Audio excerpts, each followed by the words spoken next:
Yo, everybody, Kris Gethin here, and welcome to another episode of the Knowledge and Mileage podcast. In the studio today, I have my business partner with the Kris Gethin Gyms franchise and Physique Global, and business mogul Jag Chima, and he's going to explain how you can make a successful career out of the fitness industry. So you're going to love this episode.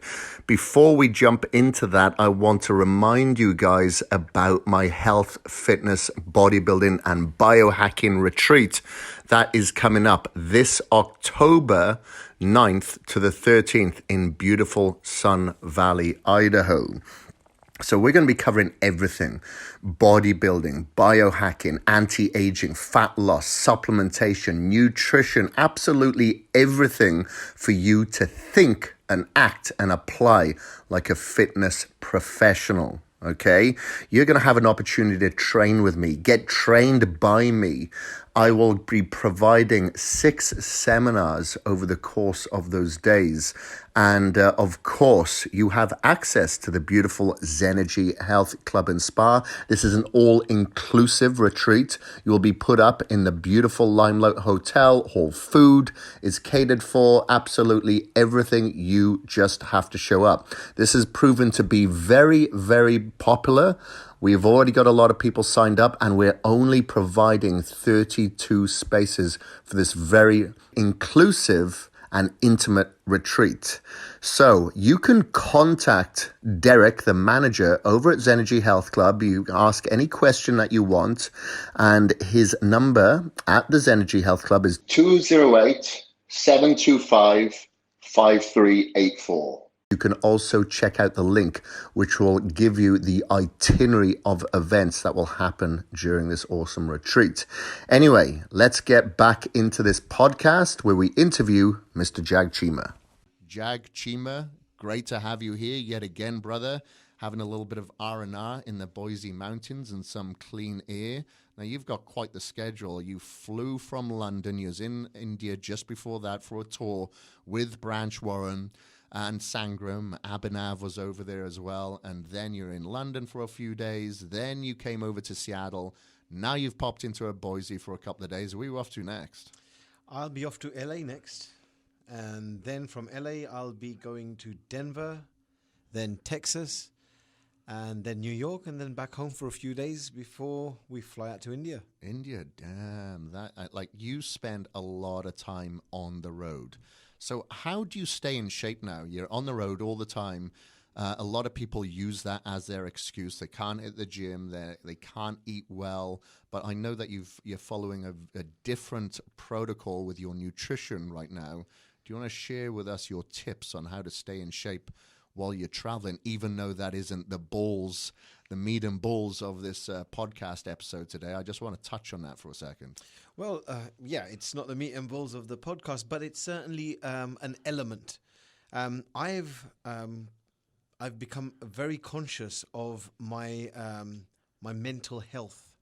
I need to be able to perform the best at all times, and that can only happen if I take care of my health through fitness, through nutrition, and mind therapy. So I take my health very seriously. I do take the time out every single day to work out, to make sure that my food is on point. I do intermittent fasting, which is working really well for me. And I find that I can perform much, much better. And I always preach about this, that, I want to be there for the people around me and the people that I care for. And I'm no good to anyone if I don't have my health. So I make my health a number one priority, even though I've got a packed travel schedule. So I've noticed that you've become much leaner since you started following the intermittent fasting schedule. Is that for everybody, or do you think this is something specific to you, especially because you travel so much? I think you have to be strong-minded for intermittent fasting. It definitely helps you to be more disciplined in life. No, it's not for everybody. I've got a lot of friends who saw me get great results from this, and they said, look, we're going to try it, and then 2 or 3 days later, it's like, it's not for us. People get hangry. I was one of those people. But, it's like, if you really want to succeed, if you really want something, as bad as you want to breathe, as they say, you'll give it time, and you'll believe in the process, and it's working for me. I love it. That's cool, man. You've become quite the biohacker as well. You've got your blue light blocking glasses and everything while you're traveling now, eh? Yeah, absolutely. I'm going to change my name to Kris Gethin. Yeah, be careful what you wish for, brother. Anyway, so the title of this show was how to become a genuine millionaire from the health and fitness industry. We do see a lot of people on Instagram showing their flash cars, hashtag no filter, showing a lot of things. Maybe they've like I know people that actually hire these cars and then sell it online as if it's their own, and then take it back to the shop and have, obviously a day of photos with these cars and whatever. But it's not the life that they really live. However, they portray this, not only in the fitness industry, we see it in the entrepreneur space. And sometimes they're trying to sell something, but they don't have anything tangible to sell. But people buy into it. They buy into the course on how to be a millionaire. They buy into the course on how to get the perfect physique. However, these people usually don't have a tangible business. It's just something that they've created on Instagram, and people buy into it, maybe because they got the flash car or the flash physique. So I wanted to sit down and interview you, Jag, because I know that you have come from a very successful background that you have built up over many businesses, some successful, some fail. But, you obviously have a great business in London that you can share with the listeners, and viewers, what that's about. And then how you then further merged into the fitness space. But you still have that business in London. I'll let you talk about that. And then you merged into the fitness space and built up several businesses, one or two with myself as well, with the gym franchise. And, managing other people within the fitness space. And so I want you to dive into that a little bit. I'm going to let you take the mic here and give people a little bit of background on your businesses and how you can kind of suggest these tips that you've got today to pass on to others so they can apply, not just learn about, but actually apply this. Absolutely. So my background is construction. My family business is construction, building houses. My father's been in the construction industry for just shy of 50 years. Wow. So we've had our business in London, the construction business, for the best part of 40 years. So it's in the blood. I remember, even as a child, my dad used to take me to the builder's merchant. My upbringing was very different to the people of my age. People used to go out and play on the weekends and go and do things that normal people do. I remember, getting back to school after a weekend, and we used to, at school, have to write down what we've done over the weekend, and people used to draw drawings of them at the beach and stuff like that. I used to draw drawings of me on a building site and write, things like, my dad constructed a new apartment and we were putting RSJs up and stuff like that. So my background is construction. We are good at what we do. When I stopped my formal education, I wanted to start a standalone business, which was completely different from what my family business was. And my very first business was mobile communications. So at the age of 18, I set up a mobile phone shop. Became very, very successful. We were working around the clock. That was probably at the time that mobile phones just came onto the market, correct? Well, they had been around for a very short span of time, but it was definitely the time when it was growing. The phones that we used to sell were like bricks. You never used to have like screens on phones where you can watch movies and things like that. Yeah, for sure. They were more like what Ice-T would use in the videos, like his car phone, and they were just massive things.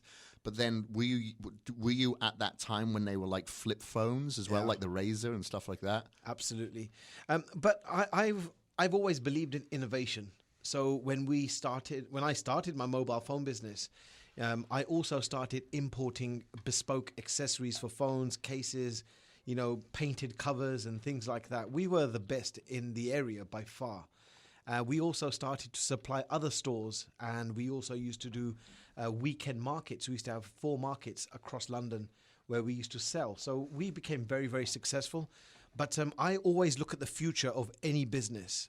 And I always knew that property is definitely going to be one of my core businesses.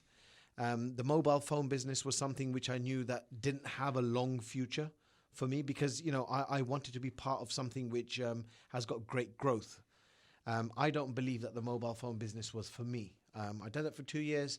And when I saw, superstores started selling phones for peanuts, I did very quickly decided that, you know what, I don't want to be part of that race to the bottom, where you have to undercut your prices because I believe in quality.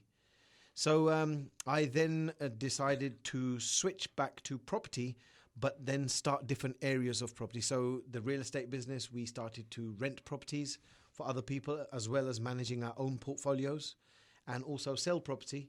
I then went on to study while my businesses were still running, and I became a qualified IFA. So I was advising people on mortgages, and we became very, very successful. But fitness, people always say, well, Jag, you're involved in construction and property. How do you connect fitness to all of this? From a very young age, myself and my brother, we've always been interested in training. We didn't really have great guidance, in all honesty. I used to go to a gym called Wag Bennett's gym in East London. I know Wag Bennett. A legend. Arnold Schwarzenegger, that's the gym where he used to train when he used to come to London. Yeah. And Diane. Diane, yeah, absolutely, yeah. Great days. It was a real old school, one of those backstreet gyms, nothing posh about it whatsoever. And that's how I kind of developed my interest in fitness. So, in 2004, I set up a business in India, real estate again. But I realized that there was a lack of good quality gyms and guidance in India because I couldn't find a good gym to work out.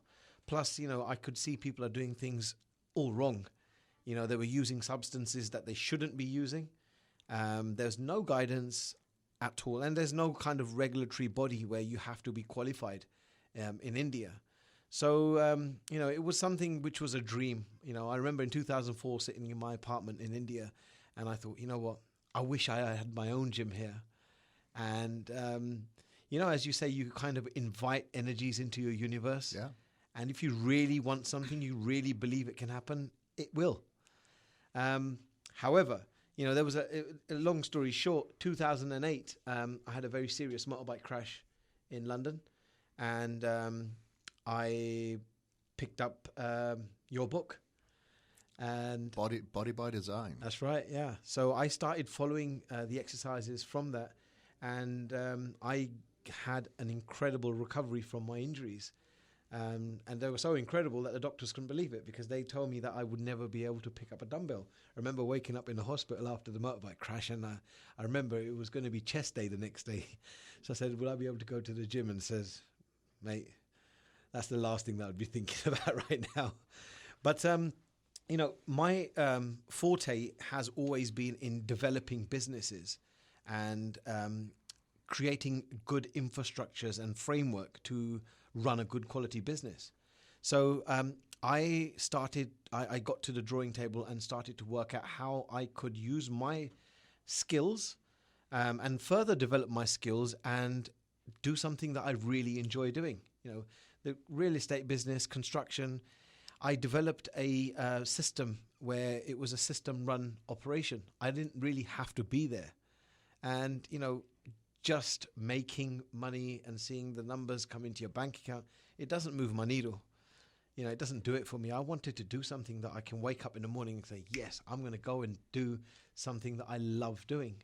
I love property, but it doesn't excite me as much as fitness does.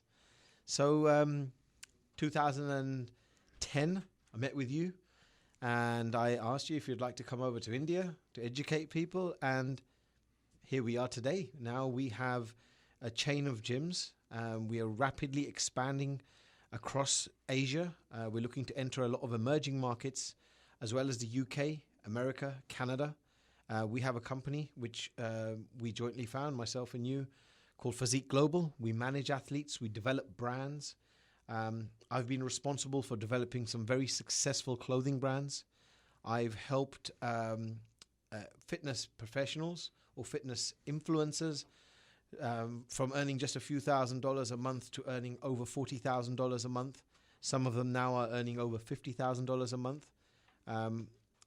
We've developed some amazing brands, and I'm really pleased to say that most of these brands are now global.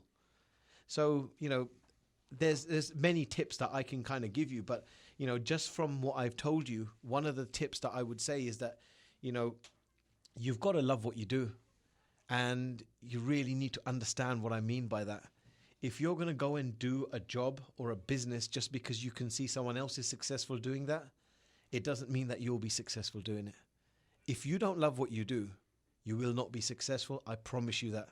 If you enjoy what you're doing, your passion will be seen in the results in your work. So that's the first tip that I've got to give to everybody out there.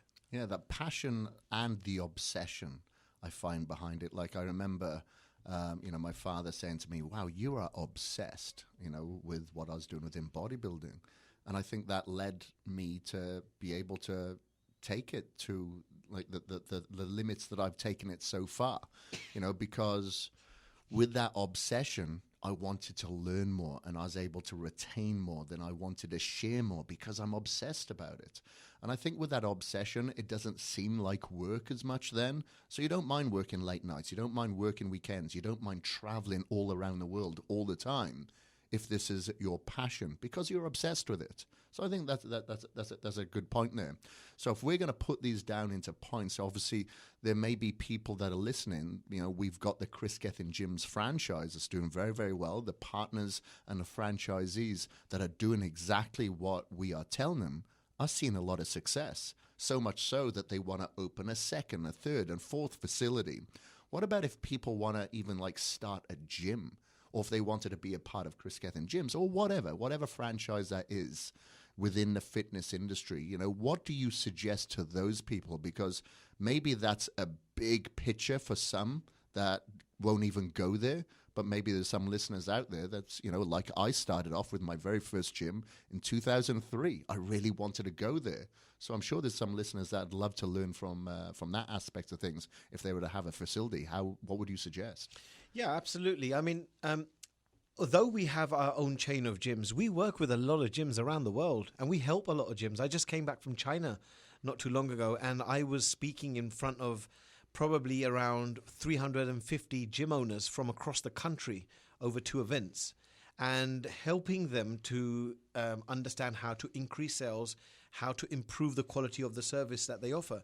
Now, franchising, some people think that, I don't want to franchise. Why should I help grow another brand? I'd rather develop my own brand. Well, I can understand that. But if you want a head start and you want somebody who's experienced and somebody to basically watch your back, franchising is definitely the way forward, because we have got systems in place where we've hired the best from every single sector of our business to develop a model which is untouchable.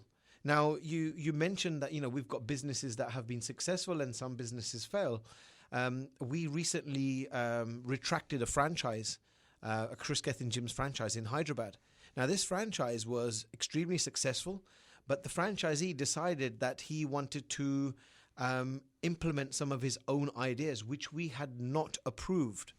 And there's always a reason why we will not approve something if we know that it will not work. The reason why people franchise from us is because they've seen our track record. I can tell you that our gym chain is the best in the world, and it is. But, I can't control what you'll see on Google searches. So I always say to people, this is who we are. Go and do your due diligence, check us out, and check out our results. We've got over 200 million downloads of our programs collectively worldwide. And we've got millions of users of the programs. People who use our gyms from across the world come back and say, well, wow, we didn't expect this. So, when you're franchising, I say that, only franchise if you believe in the brand, because good brands will definitely help you to grow. Now, we retracted our franchise from someone who was not following our protocols. And since we retracted it, he decided to implement all of his own, and business has gone down. A typical example of somebody who does follow our protocols is a recent facility that we opened up in Punjab, a very remote town. Our memberships are almost double the price of any other gym in that town. And yet we have more members than gyms that have been open for more than 5 years. And I remember when we were opening in Jalandhar, everyone was saying, it's not going to work here, Jag. It won't work. It's the wrong model for these particular people. Yeah. How wrong they were. It's been a huge gym. It's a fantastic facility. Well, it makes me proud to see that other gyms copy what we do. I think that's a compliment. In fact, if people ask me, I'd help them. But there's a lot of gyms that try and copy what we do, but it's the mindset. You walk into our center in Jalandhar, you've got absolutely everything. We fine detailing of, how the washrooms smell, how often they're cleaned. We even provide toiletries free of charge, hair gels and things like that. These are things that people might not think that are important. They are. We've got housekeeping on the gym floor at all times during opening hours. And all of this comes at a cost. So, that's why we double the price, not because we want to make lots more money. Of course, everyone wants to make money. But when you're offering a quality facility, a quality service, it's the finest attention to detail that makes all the difference.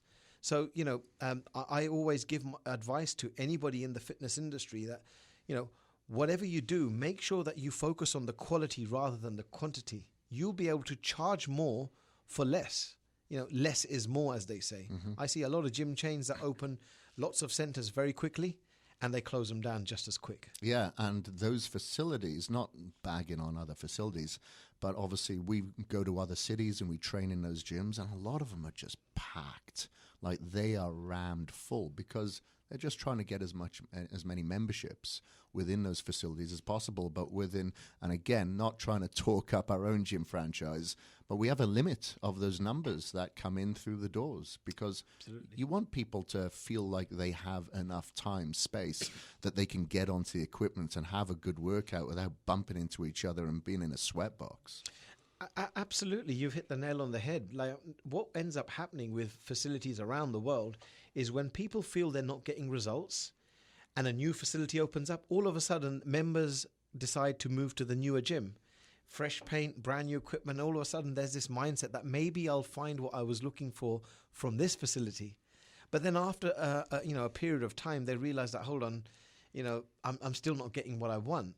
So we focus on supporting our members, and as the facilities grow, we make sure that we either cap the membership or we have a potential for expansion. Like this facility that we just spoke about, we just ordered 6 pieces of new kit, which are going to be delivered in the next 3 days. And, that's nearly $75,000 worth of new equipment. Not many gyms do that within the first 2 years of opening, but we're there for the long term.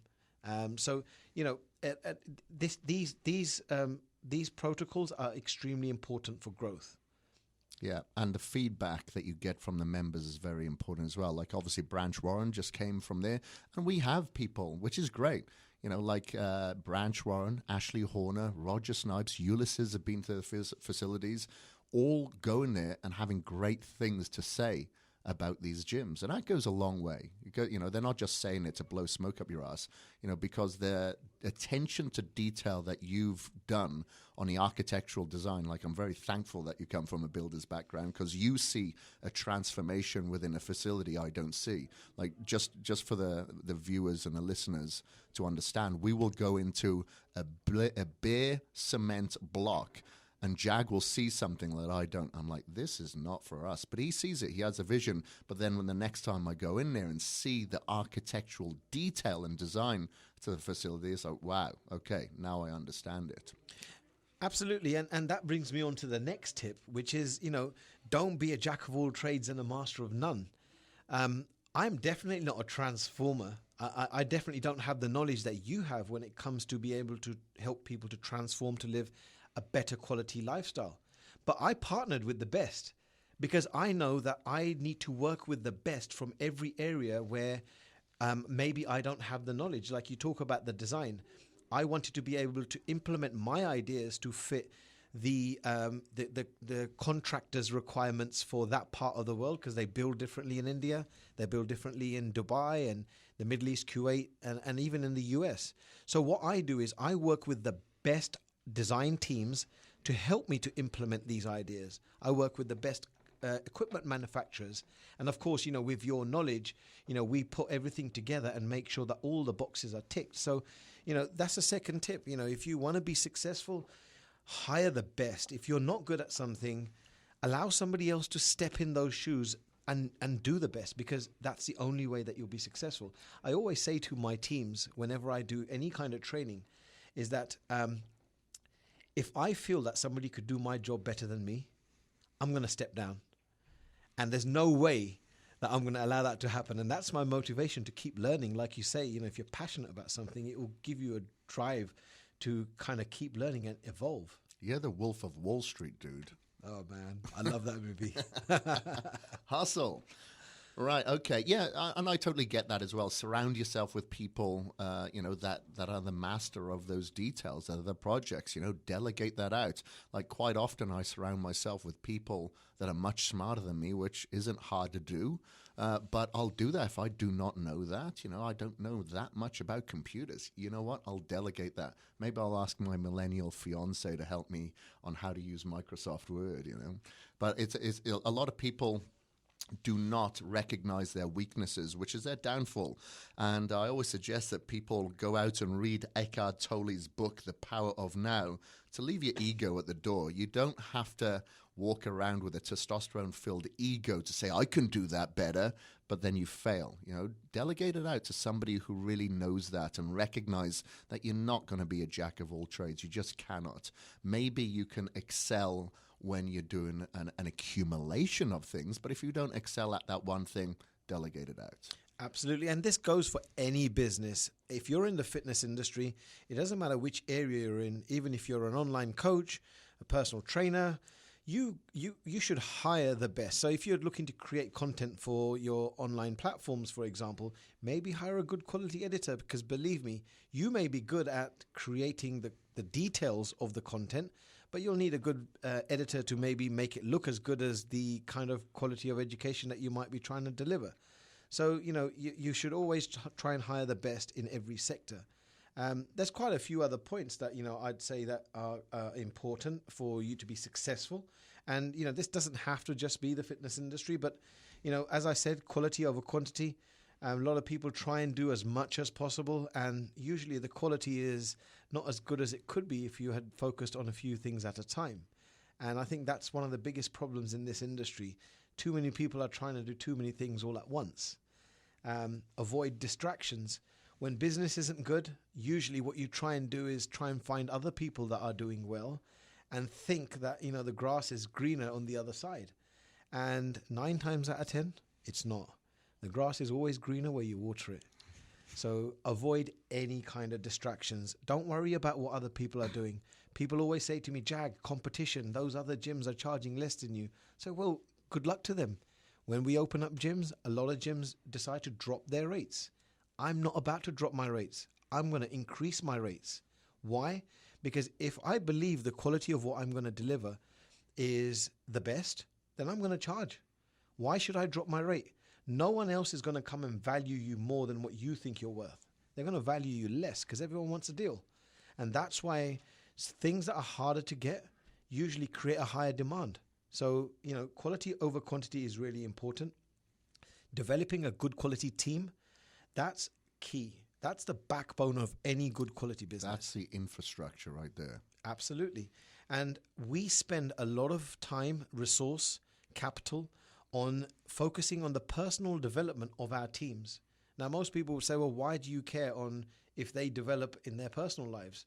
Well, yeah, I do, because if they develop in their personal lives, it's going to reflect at work.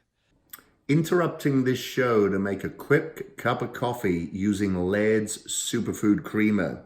Now, if you've been following my socials over the last couple of years, you'll see that I've been using this product, which has really changed my coffee game completely. If I go to a coffee shop and ask them for an Americano or something, which is usually rather boring and bland, and I add some of this Laird Superfood Creamer, it completely changes the taste profile, but it's healthy. And what I like about this company is that it was started by big wave surfer legend Laird Hamilton, who I actually interviewed on his podcast some weeks ago. And I'll put a link to that show in the show notes. And he explained that the company started over a cup of coffee that he shared with his friends because he wanted them to drink the healthiest cup of coffee out there.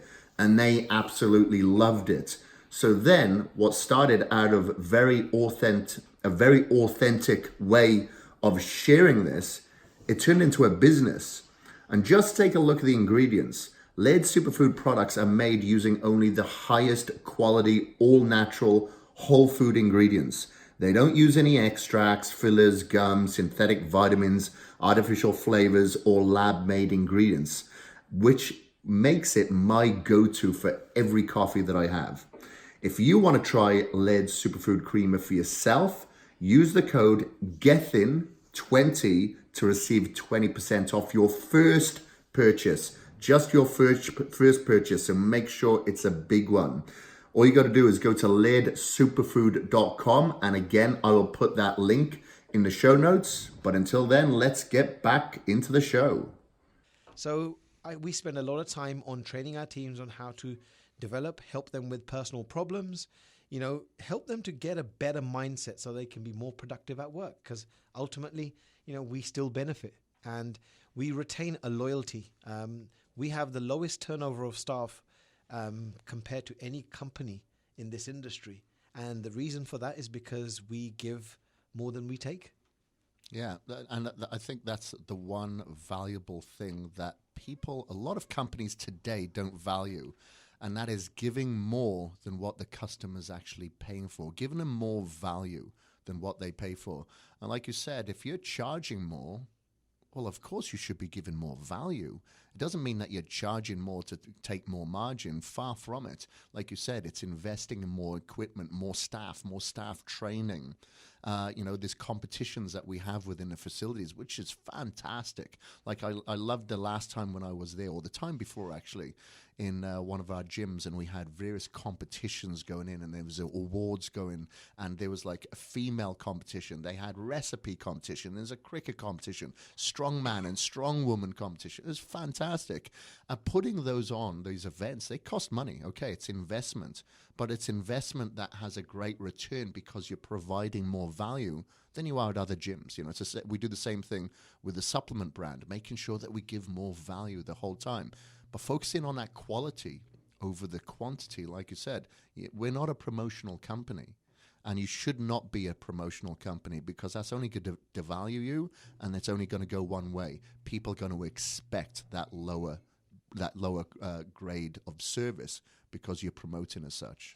Absolutely. I mean, and that's my next point, which is marketing. People spend hundreds of thousands of dollars on marketing trying to find new clients, but they miss a trick. What about your existing clientele? Word of mouth is the most powerful source of business in the world. And what people fail to realize is that if you give a good quality service, your existing clientele is likely to bring more members for you. I always tell people that I've got a big sales force and it's free. And I said, well, how do you get one of those? I said, I look after my existing clients. They're my sales force. I hear people talk about our facilities in restaurants, and the feedback comes back to me on this an amazing facility. Why? Because we take care of our people. There's a quote that I heard quite a few years ago, and it says it's always a giver's gain. And I'm such a strong believer of that, and this is the reason why we put up so many events. And I believe in innovation. We have children's events. We invite our members to bring their children in on weekends. We have activities for them, and all of our members, they say, you know what, this is my gym. It's our gym. I see them, doing things that they would do at home, making sure the gym's nice and clean. So, it's awesome to see such a great respect and loyalty that we've developed. And I feel that, anybody out there, if you started to focus on your existing clientele and the quality, you're bound to be successful. Yeah, for sure. I always say customer satisfaction is useless. Customer loyalty is awesome. That is where, people, you need value. That people aren't just coming to the gym for 12 weeks, 18 weeks, 1 year. This is a lifestyle change. And if they feel like they're being valued and they're getting results and they're evolving, they're being supported, they're able to become transparent, and they have a confidant other than a personal trainer or a life coach, then they're going to stick around because they feel like they're part of a community. And, it's that family atmosphere, because a lot of people look at franchises and go, it's not a family gym. Well, it is. We have created a family infrastructure within the gym. And you can look at the equipment. It's great equipment. You can look at the design, the architectural design, the flooring, the camo that we have in there, the motivational talks, and like you said, the wet rooms and stuff like that. But it's the infrastructure that really makes that difference. And I feel that a lot of people they don't focus on that, and they miss the point. They create the facilities, they put the equipment, and they think, okay, if you build it, they will come. No, not the fact at all. That's the equivalent of showing up at the gym and think that's enough. Not at all. No, absolutely. I always say that your facility or your business, any business that you're involved with, should look as good as it did on day one, any day, any year. So you could be 5 years down the line and your business should still look as good, and that enthusiasm, that passion should still be there like it was on the day that you started that business. Yeah. And I think all of these things are very important. One of the other important things that I must say is ensure that you have good quality people on your team. Make sure you've got a good chartered accountant. And, people try and look for cheap, but sometimes cheap can be expensive. We hire the best. We make sure that our business plans are airtight for any business that we do. We make sure that the projections are very realistic. We pay for feasibility studies on every single location. Even if it's another business, we always hire people to come and give us a feasibility study so we get an impartial view of what we're looking to invest in. We're about to start a few new businesses together. We're definitely going to be making a big presence in the health optimization area of wellness, which is quite a big thing, and we're very passionate.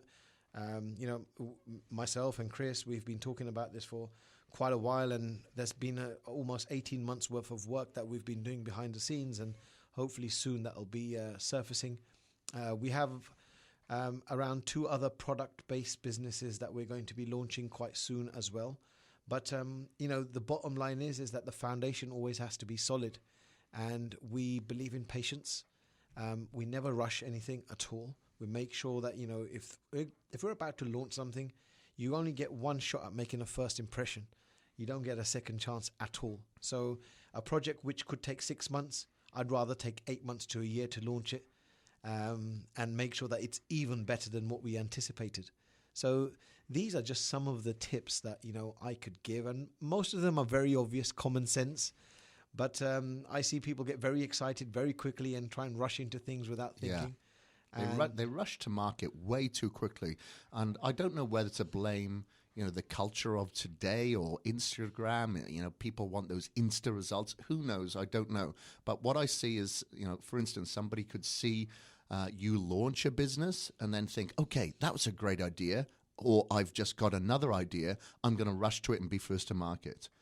Definitely not the way to go. Like you said, when we've created a business, when we did Kris Gethin Gyms, man, we worked on that for like 3.5, almost 4 years on that. Remember getting the manual together? That probably took about a year in itself. There was a lot of things going through all the designs for the different models, whether it be the premium model or whatever. There was a lot that went behind that. But I don't know if it's our age that allows us to take our time because we're used to that.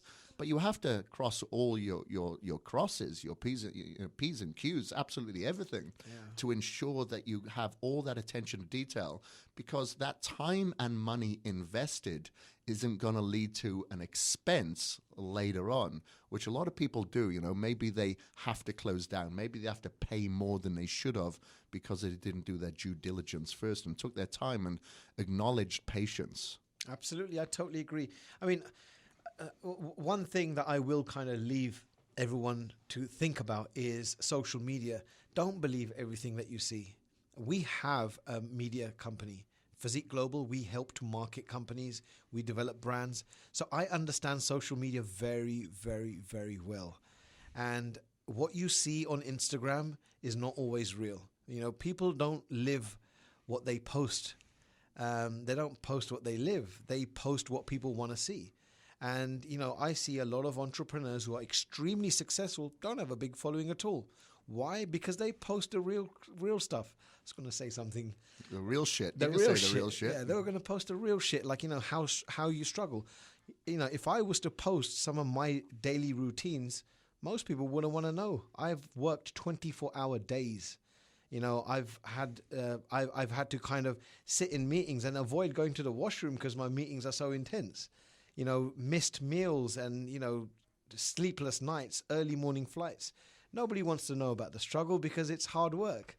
Everyone wants to see that Porsche, the Ferrari, the Bentley. And, I was talking to you about this a while back, where if I post a picture with one of the cars, I get lots of interaction. But if I was to write a long post, which might have taken me 4 hours to write, I get a few comments on it. Why? Because it's an effort to try and understand. Yeah, but one of your cars is a Bentley, so of course you're going to get a lot of comments to that, mate. Yeah, maybe. But, I have to say, like, I like nice things. But I work very hard for it, and nothing was given to me on a plate. I don't post lots and lots of pictures just to get followers. I'm not interested in loads of followers. I'm interested in quality. And, my social media, I use it to try and help people change their lives. We never hard sell anything. I'm not interested in lots and lots of gyms. People say, well, you could have had 100 gyms by now. I don't want 100 gyms. I want 40 gyms, but I want to make sure those 40 gyms are better than 200 gyms out there. And that's what we're going to do. That's a go, man. That's a go. So, yeah, don't rush yourself, guys. So, like I always use the physique analogies. So, for instance, I've been training for like 20 years now. And on average, I've been able to put on 1 to 1.5 pounds of muscle a year. And people look at that and go, that's terrible. That's really bad. I'm like, that is good quality muscle. Like no enhancements here. It takes time to do that and do it properly. But then you see people put on size really quick, but they blow out their waist or maybe got a lot of injuries along the way, or they don't look as dense or good as they could have. And when they stop training, they lose that muscle very, very quickly. Now, obviously, last year I lost the muscle on purpose. That was a different thing. But it's good to have that mind-muscle connection and that muscle memory so it can come back, because that's what quality is all about. And taking your time to ensure that you build that foundation, that structure, that building that you can be proud of, because you can look at it and go, that was a lot of pain and anguish and early mornings and late nights and a lot of meals or whatever, and look back on it and be proud of it. Because a lot of people would look at your house, they would look at your cars and go, lucky bastard. Yeah. Or they could appreciate the hard work and start applying it themselves. But it comes with consistency, because I know I've known you personally for like nearly 10 years now, and I see how much time that you spend away from home, from your kids, from your family. You are always on the road, and you're always giving a lot to a lot of people. Like, no wonder people have good things said about you. Branch sent me a message yesterday saying great things about you. But, you make a lot of sacrifices along the way. But people don't always appreciate that, because like I said, they'll see the car, they'll see the watch, the nice suit, and see the success, not seeing the suffering and the hard work that goes behind it. So I think on our next tour, Jag, that you should start posting about those early mornings, those sleepless nights, maybe post what your Aura ring shows, which is like 2 hours sleep. It may be 2 hours of deep sleep, you lucky bastard. But it's very little sleep. It's a lot of struggle. It's a lot of convincing the people at the checkout counter at the airports that, hey, I am not overweight with these 20 bags of all these people that are behind me, and like hustling with them and convincing them it's less and getting that deal. I think that's, there's a lot of content that you should create from the suffering, because people would appreciate that, because a lot of people don't see what you go through. Absolutely, Kris. I'm not ashamed of any of it. I'm proud of it. I'm proud to save a few pounds if I can. Why? Because I work hard for it. Why should I not? Just because you may be successful, it doesn't mean that you blow money. People who work hard, what you'll find is the very successful people who have always worked hard to have what they've got, they spend very carefully. They say that, the real rich people have got big libraries and small TVs, whereas The poor people have got massive TVs and no libraries. And I'm a firm believer of that. And, finally, I will say that, if you see people doing well, try and learn how to channel that energy. Don't channel that energy and hate and say, lucky bastard, he must have had a shortcut. He might be a drug dealer, or he gained muscle because he might be using something he shouldn't. Just think about the struggle and the hard work that person might have gone through. Because believe me, when you change the way you look at things, the things you look at change, and they'll be inspiring for you. For sure. And one thing that we didn't mention during this is that one of the things that Jag and I was doing with Physique Global is that we were training a lot, and still do, a lot of Bollywood stars. So, if any Indian listeners are here, then Hrithik Roshan, John Abraham, Ranveer Singh, Arjun Kapoor. Who else was there? There was loads and loads. And Kris, Kris is one of the finest examples of changing people's mindsets. These guys they're very, very, very wealthy, a lot of money. And some of them naturally are very humble, but there was a few people that we worked with that were not. Just because they were paying big fees, they thought they could manipulate the way that you might train them. And I remember Kris saying to me, Jag, I don't care who this person is. If the person is not going to be disciplined, give them back their money. I'm flying home. And very quickly they changed their minds. And those are the same people that got the best results ever. And until this date, they would jump at another opportunity to work with us when they're ready to transform for the next movie. Yeah, well, some of them we are working with, more like online and stuff like that. But there's a lot of people that still want us there in person in India. Maybe that time will come. Who knows? But what I really liked about seeing a lot of those transformations as well is that they changed mentally. That was a big change that we saw within them. But you're talking about the nice things. A lot of people look at those Bollywood celebs like Hrithik, for instance, and go, wow, lucky bastard, man.